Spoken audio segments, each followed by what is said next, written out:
Welcome to Web3 and Me, presented on FLOLiO. On today's show, we are recapping everything that's happened in the NFT market since we saw you last on Friday. We're also going to be discussing how to better use technical, psychological, and social analysis to improve the moves you're making in the NFT market. There's a lot of missteps people can make, and we want to try to help you avoid those as much as possible. Before we get into it, please like today's episode. That's really important. It helps get more people checking out our stuff. Subscribe to our channel for all of our content. And most importantly, head to FLOLiO.com, FLOLiO.com, to make use of all of our tools over there that are totally 100% free to help you make better decisions as well. Everything we say today is not financial advice. We're getting into some news. We're getting into our process and how we do things, but we're not going to be telling you what to buy. We want you to do your own research to take a little bit of the tips that we can provide. Dan, how was your weekend? How are we doing on this wonderful Tuesday? Weekend is good. It's weird not seeing any Formula One this weekend because they have like the summer break. Yeah. I'm doing good. Market's been interesting. We're seeing the unusual influencer pumping a little bit more now, and it's interesting because we haven't seen that in so long. We haven't because kind of universally influencers kind of decided to maybe lessen the tweeting about projects a little bit because it brings a lot of negative stuff, right? Because you can see projects pumping and then everyone's like, okay, well now I dump, right? Because they don't know why they're buying this other than the fact that some guy told them, hey, this is cool. And yeah, so that's why we haven't seen this in so long, and suddenly there's two projects that are currently pumping because influencers are talking about it. So Yeah, I think part of it is that we're seeing the NFT volume has just been so flat. mm, Like if you look at the last 90 days, we're coming up, about 3 months ago was right when the big other side days had already happened. And so now trading volume has just been very flat for almost 3 months. So I think we're seeing people, some of the influencers get a little restless and need to make a yeah, little bit of money yeah, maybe. And, the crypto market has trended up over the last few weeks, which is great. But I think there's reason to believe that it may start to come back down here. We've seen that happen a little bit with ETH, pulling mm, back from 1800 to around 1700, and it could be coming down further based on some news in the coming days. So I think the influencers may be running out of money a little bit, and so now it's time to dump on their followers. So we'll get into that a little bit later in the show. Let's start off with everything that's happened since we got off our show on Friday. So, right a couple hours after we finished up was the big Moonbirds town hall, and I sat through and listened to it.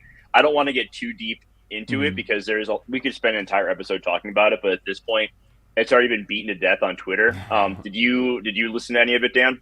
No, I didn't. But there is a huge like debate surrounding the copyright of the Moonbirds, right?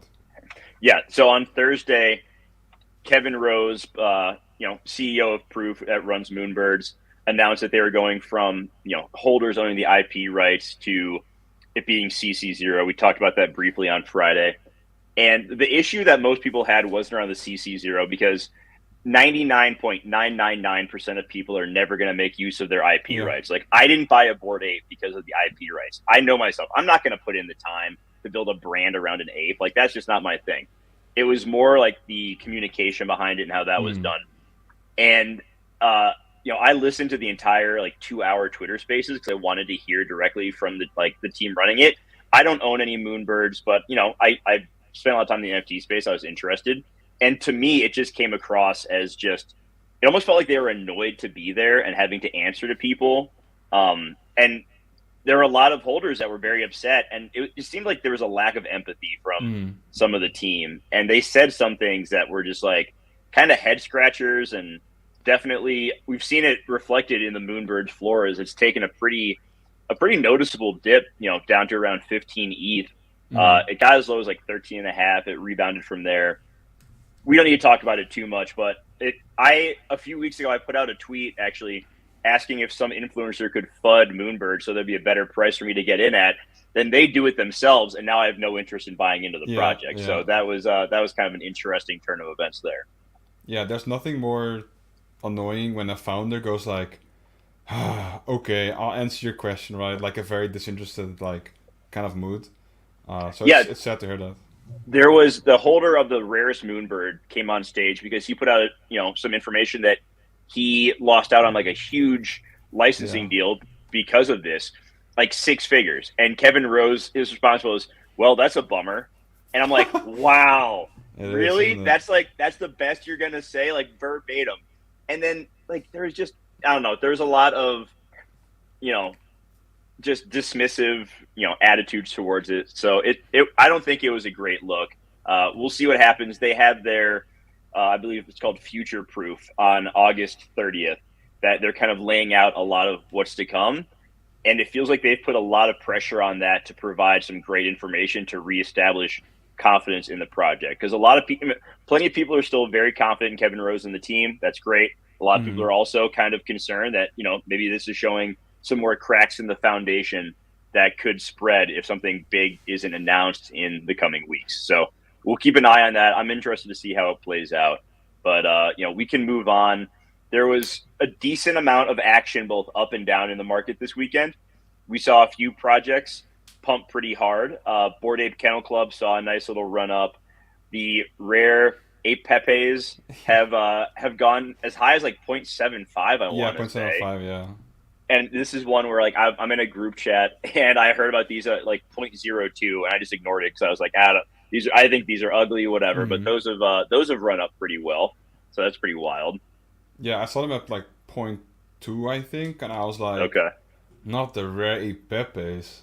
Like initially, I thought it was like one of these like wash trading projects, because you can kind of, so they have the same thing in common. It's always something ape, and it's always like a new project.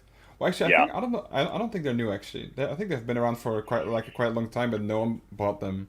And then suddenly on August 1st, it was just like, because they had Have they have they like a been around trade for a while? history.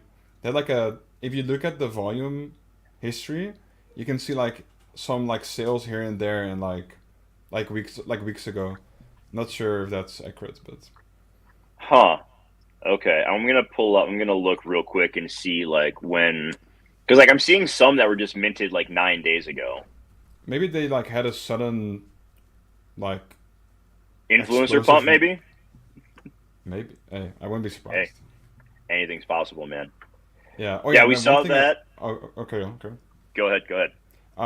One thing I noticed with the Ray Pepes is the team that their team's Twitter is horrible. It's interesting to maybe put it up, but it's the only thing they tweet about is how much volume they have, their floor, the trending page. It's all they tweet about, and that's not what I'm looking for in a project. Not even a little bit. You're right. I just pulled up like one of the lower mint count ones because they went in numerical order, Mm. and like they started minting out. I'm seeing here like 5 months ago. Whew. So these have been around for a while. I don't know why they're pumping now, but they've seen a ton of volume. I'm going to pull up the 7 day chart over on FLOLiO.com. And, we can see here that over the last 7 days, they're fourth in trading volume. Yeah. They've had 7,800 sales, 2,400 ETH. The unique owner count is pretty low, which in this case, you can make arguments on, some projects that it's not bad if the unique owner count is low, but in this one, I don't think it's great. And so I'm, would I have liked to gotten in at 0.02 and sold a bunch of them at 0.5? Sure. But I'm sure as hell not buying into this thing now. I mean, not financial advice, but I wouldn't touch this with a 10-foot pole. I don't see how they're Yeah. going to do anything to drive value to it in the future. Yeah. I think it's like comparable to buying like a Kevin at this point. It just I think a Kevin might be a better buy because here's the thing. depends on the First floor, I off, think. Kevin's still pretty cute. You could get one Kevin or three rare Pepes. What you taking, Dan? Is the floor of Kevin currently 1.8? It's like two. I'm It's time to sell dead everything now. ass serious. The Kevins are. I mean, I think 10 years down the road, if you have a Kevin, it's almost like a badge of honor. Like you've It been is. around. You've at that point you've seen some shit.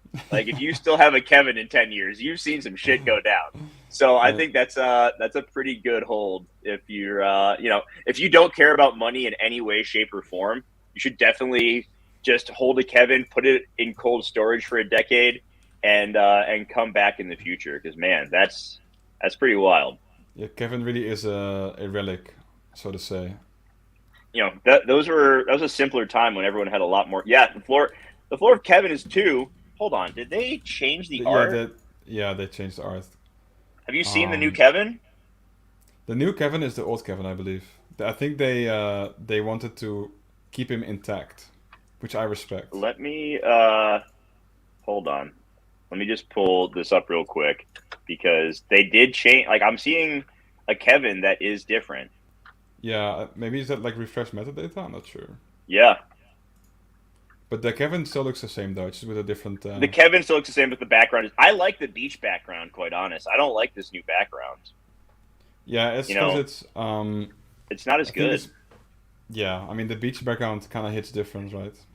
Yeah. Okay, we've spent too much time on Kevin. Let's move on. There are a few other projects that we've been kind of keeping a close eye on. Are CloneX is all the way down to 8 ETH. I mean, that's starting to dip. We still haven't heard anything. Cool Cats down to 2.5, That's brutal. and that's brutal. Farouk put out a tweet and then deleted it where he was like pumping Cool Cats while at the same time throwing shade at Pudgy Penguins. And we here at Web3 and Me will hear no shade thrown towards Pudgy Penguins because Luca Nets is our guy, and we are not gonna. I'm not gonna hear any of that shenanigans, especially from Farouk. So that was he had that tweet up for a few hours and then deleted it because it was just a really bad look, I think. Yeah, but Cool Cats at 2.5. That's interesting. Like, I, because when Cool Cats was like 6, I was like, do I buy one? Maybe I'll wait a bit, right? And now it's 2.5, and I'm like, is it like if nothing changed, then it should be a good buy. But the fact that the price has gone down this much has me worried, even though I guess it shouldn't, right? It's Well, kind of and they complicated. also didn't they also announce that they're going to be adding more characters into the Cool Cats universe besides the original Blue Cat? Are they? I believe so. And so I think that's part of why it's gone down is people are like, oh, it's going to be, it's going to be diluted. There's going to be more NFTs. So why would we continue to hold and it's the trading volume on Cool Cats is It's so it's bad. very It's low. so bad. Like 15 transactions in the last 24 hours, 80 in the last 7 days. It's not great. And the majority of the sales, I reckon, are just people accepting offers. Okay, it's actually not that bad. But the amount of sales is still, it's rough. 14 Yeah, it's yesterday, 15 the day before. it's not good. So, I'm hoping something picks up there. And we're seeing that a lot of these projects, they need time to create something cool. And we're still just sitting here waiting on that. Like we've seen Azuki is back to 80th. We just mentioned CloneX. Doodles are struggling, and I don't know what's going to fix that because they've just totally diluted their supply with the duplicator and the Genesis box. Like I think Doodles really stepped in some shit. Like the duplicator was one thing that was a cool drop or claim for holders, but we still don't know what it is. And it's been like over 3 months since the duplicators came out. Yeah. We still don't know what they do. Then a month later, they had this weird auction thing for the Genesis box that ended up costing 0.51. And now the floor on that is like 0.2, like Wow. not good. And there's just been no news from the Doodles team of like what exactly is going on. It's up to 0.25 actually. So some people have been buying, but it's still down 50% from mint. Yeah. So there's that. And I don't really know what is going to turn around at this point. Like, I'm not trying to predict when the market's going to bounce back. There are some projects I'm still keeping an eye on, like Jenkins of Valet Mhm. and Renga. Those are ones that I still think have some really cool stuff coming. But a lot of these projects, they need to deliver something big because they are losing people's attention and Yeah. desire to pay attention to it. I mean, the duplicator is currently 0.9. Like, that's so rough. Yeah, it Um, was going for like 3 for a while. yeah, I was going for 3 for a while, and it even ran up to around 4, I believe. Oof. Um, like, especially nowadays, you need to keep people in the loop of stuff. This whole keeping things a mystery, like keeping silent for so long, it has people maybe worn out a little bit. The fact that the doodles aren't really keeping people in the loop is like it appears to be not really working out, right? Do you Yeah, think this is maybe the Web 2 stuff going on? it could be like they brought in the CEO of Billboard to be the CEO for Doodles, and it's tough because people will be like, "Well, Bored Ape Yacht Club, they didn't put out constant communication, and they've done fine." But it's like, yeah, but they've been it's a little different for them. Like they were early, they kind of set some of these trends. Whenever they did announce something, it got people excited, and I think you got to kind of throw them out. Like they're not the rule; they're kind of the exception. And we see it with Moonbirds where they host like a weekly town hall, which is good, but they also host a weekly town hall and didn't at all discuss this huge part that changed the foundation of the project. So it seems like some projects need better communication, like more frequent. Some need a little bit less, maybe. I don't know, but there's got to be this balance of it's like surprise and delight and getting people hyped up for something, but also not such little, so much radio silence that people panic, because there is that feeling right now of a lot of people clearly over invested last year, didn't take our advice and sell back in January when we were telling people to. And now they're just holding these bags and they don't know what is going to drive the value back up. So they're panicking. Yeah, and speaking about low volume, I had a little look at Doodle's page, and it's just like 6 sales a day, 8 sales a day, 4 sales a day, 2 sales a day, like all that kind of stuff. And then I'm looking at their Twitter to see how much they've tweeted, and they haven't tweeted anything for around 3 weeks. And then the last time they tweeted was they're announcing Doodles 2 on June 22nd or something, and it had a huge pump. It had 160 sales or something. Average sales went up to like 20 ETH, and I mean it just bled afterwards, and now the floor is 9 ETH. That's Why? wild that they haven't put out any communication via Twitter in 3 weeks. Yeah, they retweeted something on July 29th, retweeted something on July 24th, and then they tweeted something on July 24th as well. So more like 2 weeks, and that's about it. And before that, it's been another July 8th. Like, they just don't really tweet, which is kind of odd. That's Yeah, I'm looking at like July 24th is their last like tweet, and it's just a picture with the word "canon" on it. So Mm-hmm. and it got 28. People are jonesing for some Doodles news, and they're just not. It's not happening. So let's Yeah. move on. That's enough of Doodles. Talk about MLS and what they are doing with Bored Apes. Yeah, the only part that I really know about this story is the fact that the MLS signed up Bored Ape as a professional athlete, which is interesting, to say the least. I'm not sure how this is going to work or what the plan is, but the Bored Ape, they're called striker. The ape is called striker, and it's funny because that's a position in football or soccer where they score goals. So this deal is made by MoonPay, and it's currently owned by, I forgot what it's called, but it's some like Connect something Web3 something. Okay. And yeah, so he's gonna make his debut on August 10th during the MLS All Star match or something, and I wonder how that's gonna play out. Like I have no clue what to expect at all, but it's supposedly going to be something digital. So like I assume it's going to be hard to have him like play on the field. So Oh, I don't think he's going to be in the game, Dan. Let's get that. That's that would very. be I don't think nice. someone's going to put an ape costume on and go play in an MLS game.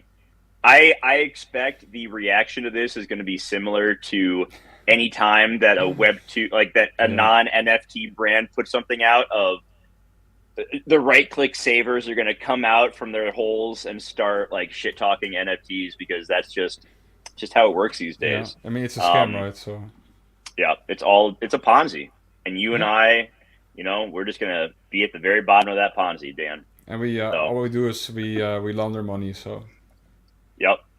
Uh, which real quick, you heard about the tornado cash stuff in the U.S. where now it is. It's like sanctioned or something, right? Like I'm kind Yeah, of confused what any of that means, but I know that people are sending like 0.001 ETH to like popular accounts through Tornado Cash or something. I don't know why, but maybe you can enlighten me. just to mess with those people. Like now, if you have any, it looks like if you have any sort of interactions with Tornado Cash, like being sent to your wallet, the Justice Department or Treasury Department is going to look into you. And so people have been like tornado cashing Logan Paul, That's Shaquille fun. O'Neal, Jimmy Fallon, Justin Timberlake, like all sorts of famous people tornado cash, tiny transactions. And so this just kind of proves why it's such a stupid policy of like, you know, the crypto laws here in the United States are absolutely ridiculous, but Yeah, I don't that's need the something. FBI looking into me. So let's just move on from that before Maybe I can send you things go a little dark. bit.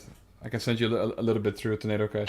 Don't Dan, don't you do it. All right, so let's move into our topic of discussion now that we're done with the recap. Avoiding pump and dumps. You mentioned at the top of the show, we've seen a couple projects pump out of nowhere. I'm guessing you meant the Rare Pepes and CryptoDickButts. Yeah. Okay, so I'm going to pull up the CryptoDickButts on the FLOLiO site because we have quite a bit of data over there that we can use to kind of discuss the technical side of things. So I mentioned in the intro, we're going to kind of talk about this from, the avoiding pump and dumps from a technical side, psychological side, and a social side, meaning like social media. So on the technical side, a few things that I want to look at with a project is, first off, why did the project go up in the first place? So we can see CryptoDickButts have a floor, and I can't believe I have to say that word over and over again. 3.3 ETH floor, 34% unique owners. Sales transaction has increased 424% over the last 7 days. So if we go back and look, we can see, we have the data from Dune Analytics right on the collection page showing, this is the distribution of holders. We have like some of the top holding accounts. So, the top account is 229. Let's look down here at some of the charts though. So if we look, all of a sudden, a ton of sales came in. Mm. And it was all unique holders. So a bunch of people who didn't own any CryptoDickButts for some reason decided to start buying them up. And we can see it in the volume too. Like, I want to expand out past this. Let's look at the 1 month volume. There was a day here where there was a bunch. Other than that, it was pretty flat. And then out of nowhere, we have a day with almost 700 ETH in volume traded.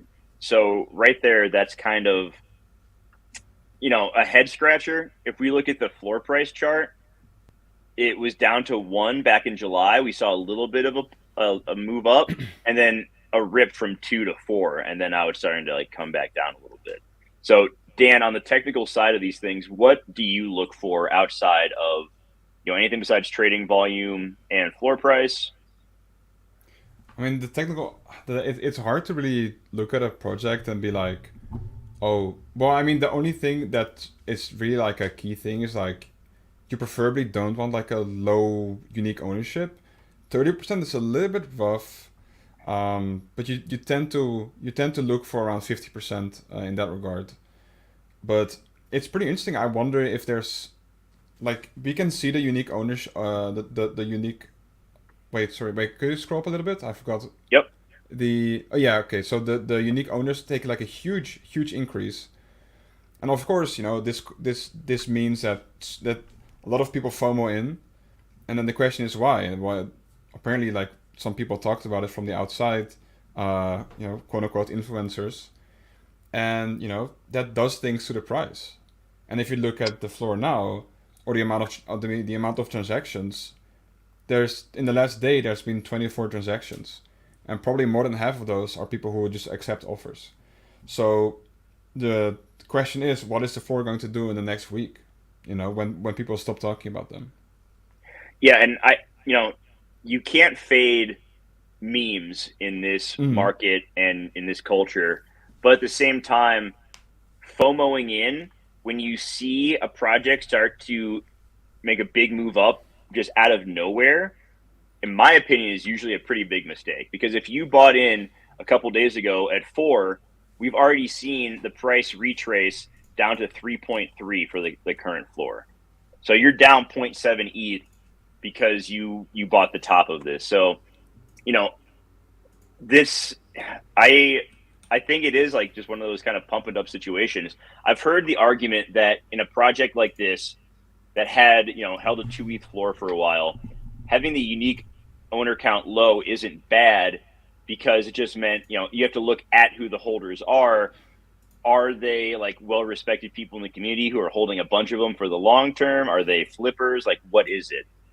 I still don't I would prefer in that situation to see the unique ownership percentage at like 40%.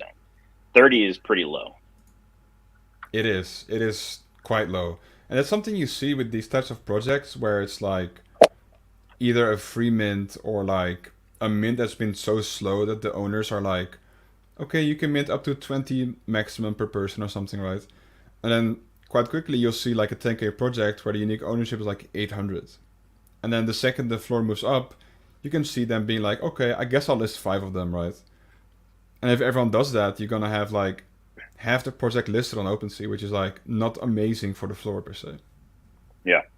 So I always love talking about the psychological side of the NFT market because I find that to be very fascinating. This market heavily favors people who have patience and who can like control their FOMO, because we've seen it time and again. To me, you have to ask yourself this question of, is it a good buy or are you just bored and you want to gamble?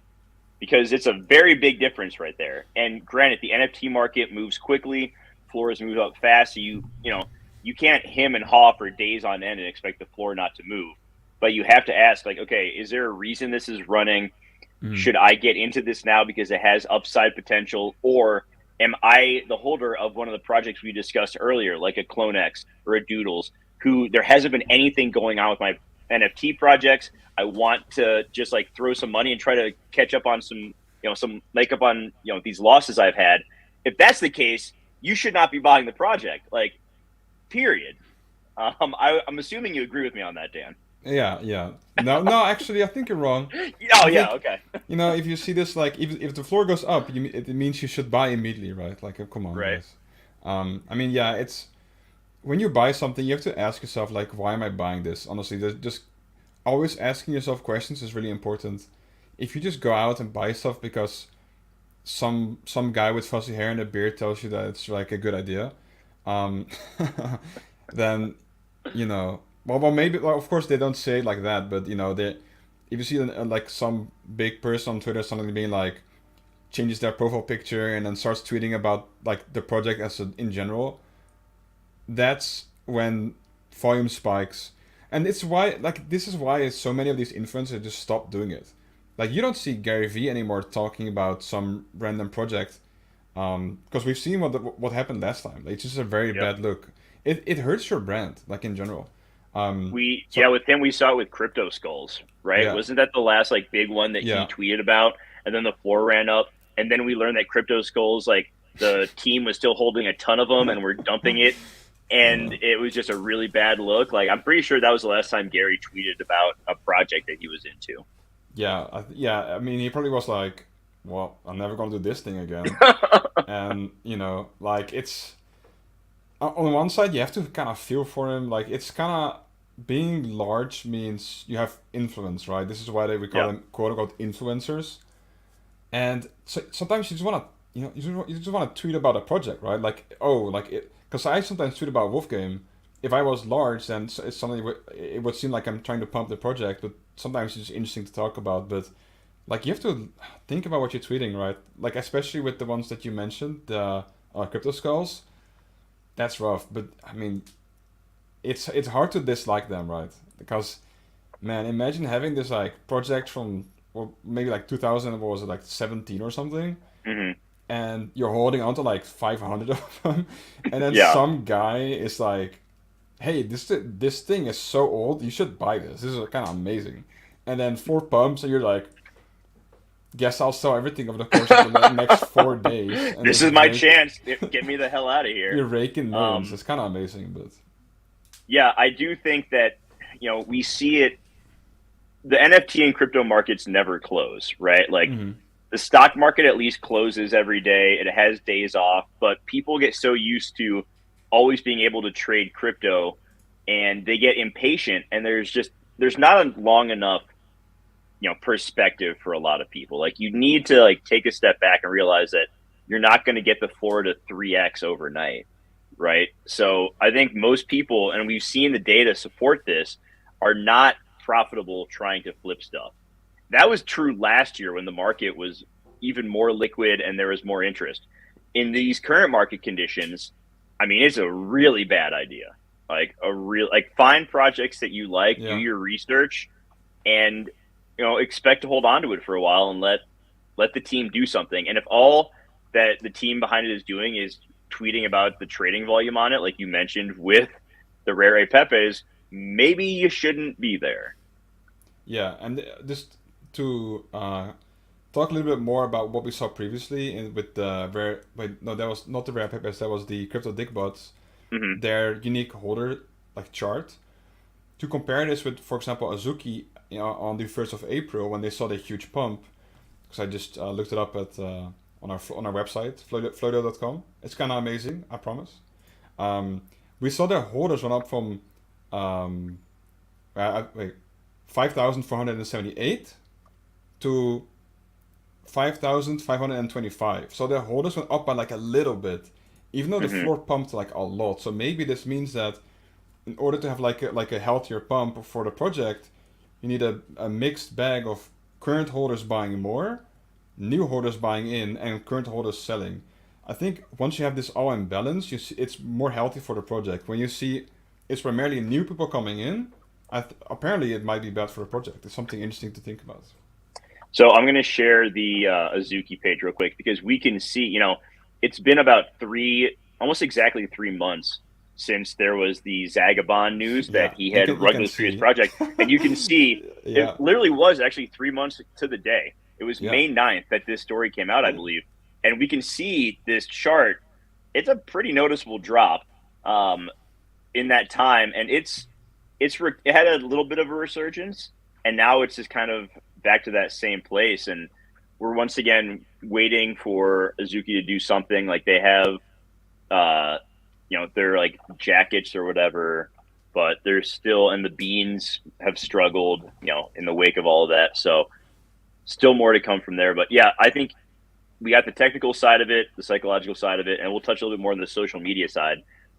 We talk about, is it being pumped by an influencer? If you see a well-known person in the space, a Farouk, a Zeneca, some of these people who have like hundreds of thousands of followers, are you able to see their wallet? Can you see, have they bought it recently, or were they gifted the NFT? Because you can, it's on the blockchain. You can see if they paid money. I guess they could have been given that money as well, but you can see if they paid for it or if it was transferred. Do they have any listed for sale? That's always a dead giveaway. Like Farouk has gotten, and some of the other people, I hate bringing his name up, have gotten flack in the past because they've tweeted about something while having it listed for sale or are currently listing it for sale. Like Beanie did that a ton. Like Beanie was pumping Cool Cats and Cryptodes while simultaneously like undercutting or selling them at the floor price. So definitely something to keep an eye on there is, who are these people pumping it? Do their actions back up their words that they're confident in the product, or are they just trying to use you as exit liquidity? yeah. I mean, the scary part is that it's so easy to just have like another wallet and just Yeah. like if you're an influencer, it's so easy to just have another wallet where you just have like a bunch of them and you can just upload them in the pump, right? And that's the scary part. It's pretty scary because anything they say can move markets. Yeah. So, I guess be wary of what they're saying and be wary of not buying into the pump, and always ask yourself like again, there's something I mentioned earlier. Is always ask yourself questions. Like I heard someone say to get better at video games, for example, you have to like commentate your game as if you're like some kind of announcer. Be like, oh, he's currently doing this and he's currently doing that. You always have to ask yourself, why am I doing this? What am I trying to get out of this? And if you don't, you're gonna end up, just mindlessly buying something because it's pumping or because people are talking about it, and that's risky. Yeah. We're in a phase in the market where preserving your capital is just so damn important. Like, I cannot emphasize this enough because, people don't have unlimited ETH to throw into things. You have to be very cautious because I think we're going to continue to see prices go down until something comes along that gives us a reason for them not to go down. And in that meantime, you could be setting yourself up for opportunities in higher quality projects along a ton of different spectrums of prices. Like, the gutter clones are still like 0.15.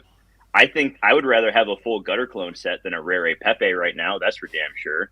I would rather have 3 of the original gutter cat species. Like, you could get a rat, a dog, and a pigeon for about the price of a CryptoDickButt right now. So I think being aware of what you're putting your money into and how that decision is going to impact not just the next few days, but what you can do with your portfolio over the coming months is really important, and something that people just aren't giving enough credit to. Yeah, and this is the first time in a while where I've sold projects where I'm relatively like certain that they're going to be doing well in long term. I also feel like floors are going to be going down. For example, I sold my meme land or like my potatoes at 1.5. Okay. But this is primarily around the fact that they're going to have their reveal soon, or like first step of their reveal, and I don't think in the current day and age that it's going to do very well through the reveal.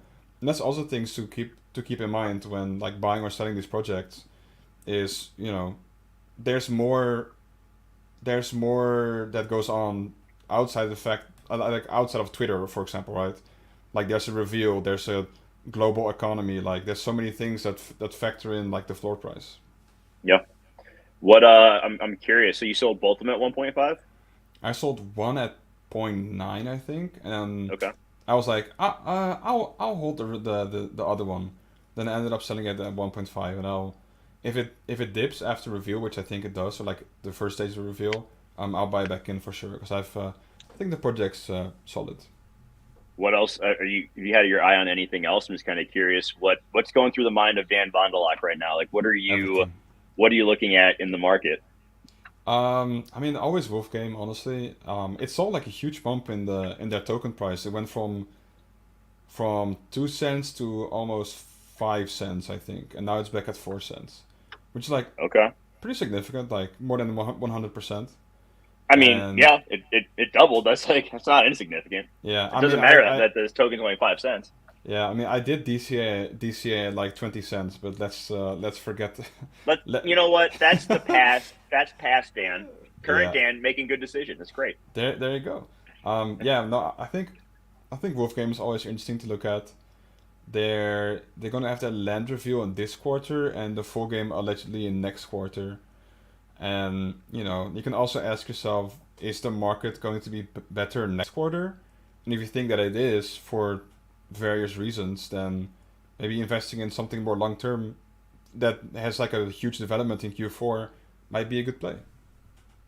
I still think, I don't know when it's going to bounce back. I'm still very confident that it's going to bounce back. Like, I'm not, I have no concerns that some of these projects are going to, grow in the future. I don't know. Some of them may not hit new all-time highs. I'll be very honest. Like, Mm-hmm. I put out a tweet that pissed off a lot of people saying that, like, I don't know if any project that's been over 10 ETH is going to reclaim an all-time high. And that included Bored Apes. Like, that's me flooding Yeah. my own bags once again. But, like, could I see a world where Bored Apes never go back to 150 ETH? Absolutely. It's probably the most likely situation.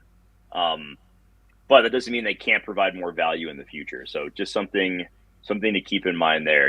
If we start to see projects like Gutter Cat Gang do some cool stuff, Clone X, Azuki, I mean, God forbid Doodles, like, do anything. Like, it could definitely, we just need something to, like, cause some excitement, and we need, a few weeks where projects are delivering things that get people, like, Yeah. re-engaged to set off the next bull market. I just don't know what's going to do it.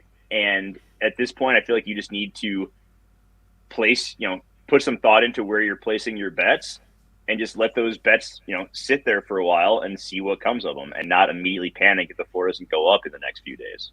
Yeah. That's just kind of how I'm approaching things right now. I mean, I think MetaMask needs to save us all with their token drop. I don't think they can do it because Please save everyone's us. going to immediately dump their mask token into USDC or ETH and Yeah. go, and it's going to tank the price. That's the thing, is like Gang token is supposed to come out in Q3. We'll see if that happens. One thing we can touch on real quick was 10KTF doing their, they had a token claim for their holders, but it was ApeCoin, which was pretty interesting. So we're seeing ApeCoin become the native currency of a project that isn't owned by Yuga, but does have a very strong connection to Yuga, with Gaio Siri, being an advisor for Yuga, and with 10KTF. So that's pretty interesting right there to see that ApeCoin has an additional use beyond just the Yuga ecosystem. And there was a pretty large drop as well, I think. Right? I think it's like $5 million worth of ApeCoin, which isn't, I mean, if you look at the market cap, it's not significant, but that's still a decent amount of money. Yeah, I've heard of a few people that got like a few ETH out of it. So I mean, yeah, there you go. I will always kick myself for not paying enough attention to 10KTF early on, because I saw it from the very beginning and I was like, I don't get it, and I just, you can't win them all. Yeah, I'm too just emotionally scarred by it. I'm just some guy who got lucky buying a Bored Ape, so what the hell do I know, Dan? Yeah, I got lucky. But yeah, I agree. I got lucky by hey, Oni. So there's that. Yeah, true. All I got right. lucky by Oni. Yeah, you sold at a good time, so you can't really regret that, right? Yeah, for sure. Okay. Well, that is going to do it for today's show. Thank you, everybody, for watching. Please hit that like button, subscribe to our channel, share this video far and wide, and head to FLOLiO.com. I know I'm asking a lot of you. It really helps us out if you do these things. It means a lot to us. So for Dan, for the entire team at FLOLiO, have a great day, everybody. We will see you next time. Bye-bye.